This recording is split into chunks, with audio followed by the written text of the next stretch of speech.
মেস্তার জন্য তো অনেক কিছুই ব্যবহার করলেন, কিন্তু আপনি জানেন মেস্তা কেন হয় বা হলে বাড়ে কেন? এই বিষয়টাও তো আমাদের জানা দরকার। মেস্তা হওয়ার অন্যতম কারণ হচ্ছে জেনেটিক কারণ বা বংশগত কারণ। আরও একটি অন্যতম কারণ হচ্ছে সূর্যের আলো। আরও একটি কারণ হচ্ছে ঔষধের পার্শ্ব প্রতিক্রিয়া।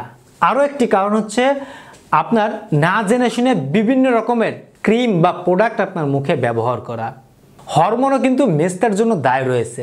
পাশাপাশি কিন্তু আমাদের অনেকেরই বিভিন্ন সময় স্ট্রেস বা ডিপ্রেশনে থাকি আমরা, বা বিষণ্ণতায় থাকি, এজন্য কিন্তু আমাদের মুখে মেস্তা দেখা দিতে পারে।